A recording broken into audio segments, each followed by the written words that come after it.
So if you're a gamer and you have not been living under a rock, then you already know about all the controversy surrounding Hogwarts Legacy and the woke virtue signalers who have been calling for boycott and saying you are a bad person if you play Hogwarts Legacy.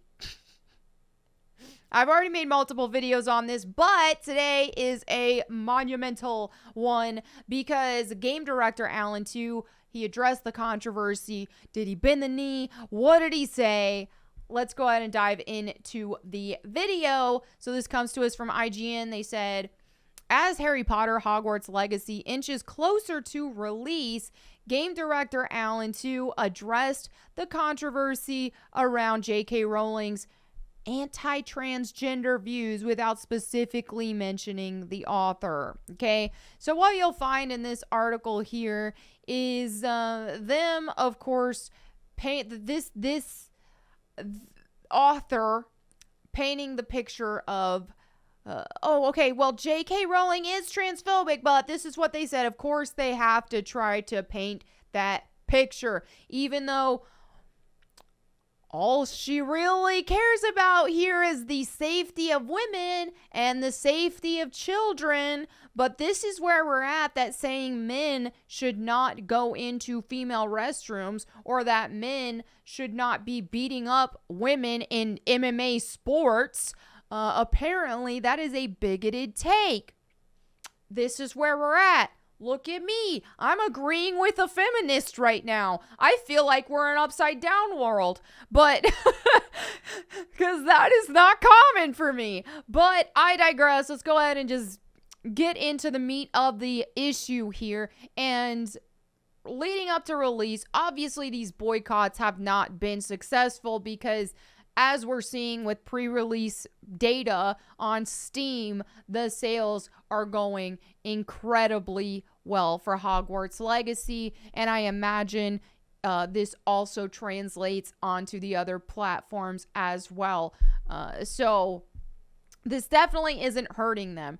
So anyway, Alan Tu said right here, addressing the controversy, he says, I think for us, there are challenges in every game we've worked on. This game has been no different. When we bumped into those challenges, we went back and refocused on the stuff that we really care about. We know our fans fell in love with the wizarding world, and we believe they fell in love with it for the right reasons. He said, we know that's a diverse audience. For us, it's making sure that the audience who always dreamed of having this game had the opportunity to feel welcomed back, that they have a home here, and that it's a good place to tell their story. I think this was just really well said. It's like, okay, focus on the game. Focus on the type of world you tried to deliver with this game. In this case, this magical Hogwarts world and universe. And I love the fact that he did not bend the knee in this case. And the journalist is not too happy about it. It's talking about he never mentioned Rowling and he never mentioned the trans discussion at all.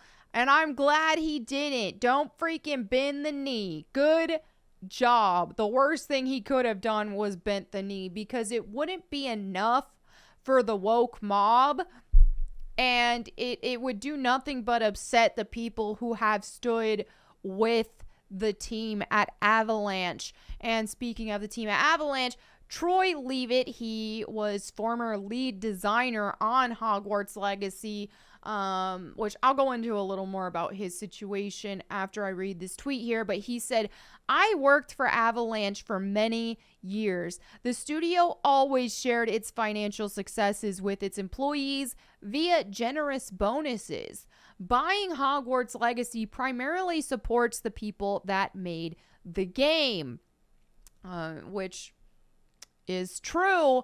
But speaking of Troy Leavitt, now I've mentioned this in a past video and I got further context afterward when he left a comment on said video, but he was lead designer on Hogwarts Legacy.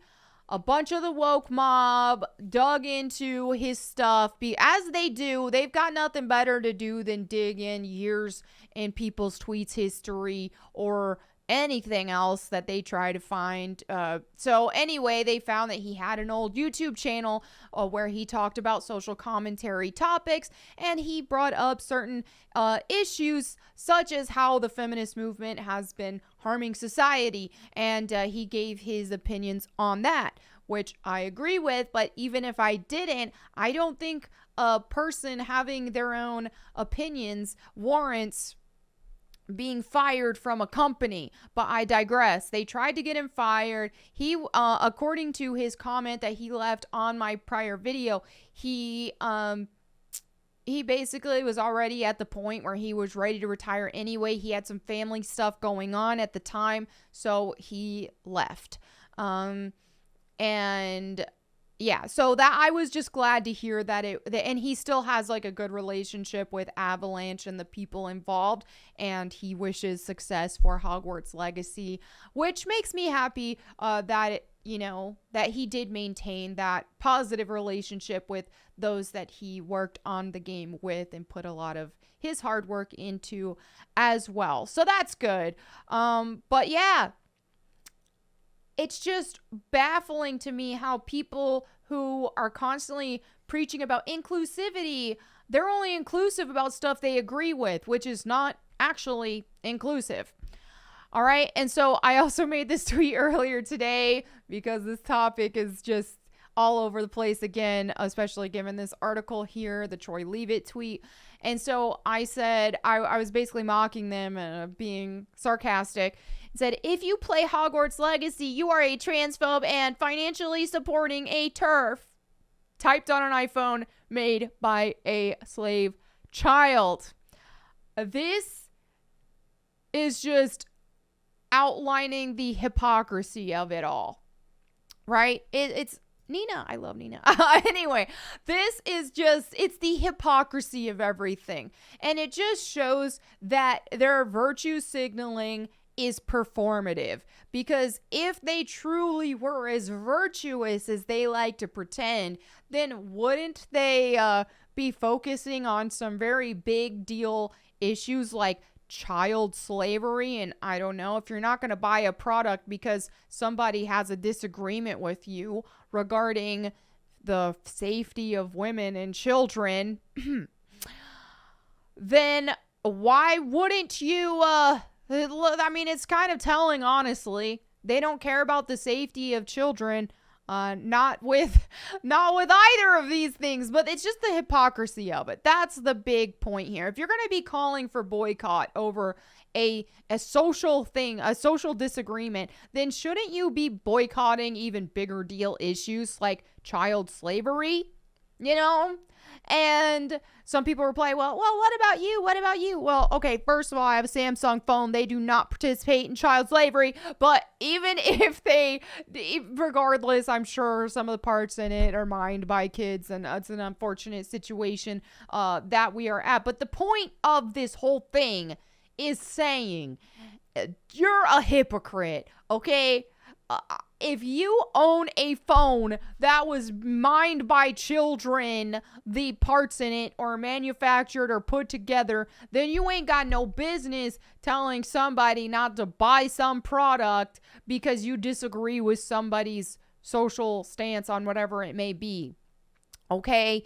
Just the hypocrisy is real. And like I said, it just shows that their virtue signaling is completely performative. It's not authentic. It's hypocritical. There's double standards just abounding, next level, which leads me to, okay, of course, I gotta somehow bring some sort of biblical thing here. And I've talked about in past videos, the woke movement is satanic. Its roots are satanic, because almost everything they stand for, almost everything they validate counters the Bible, and it also enforces self-worship, which is satanic ideology.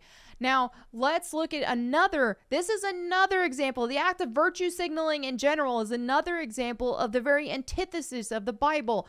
In Matthew 6:1, it says here, beware of practicing your righteousness before other people in order to be seen by them. For then you will have no reward from your Father who is in heaven.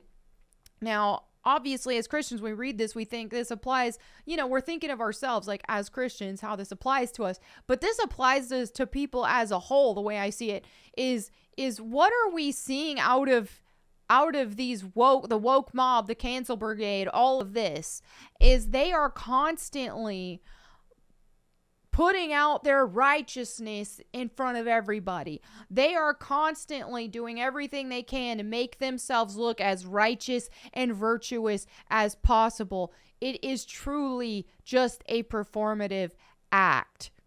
And again, just adding another example to the long list of things I have. And if you want, that's a whole other video, which I have called it's called Woke Ideology is Satanic.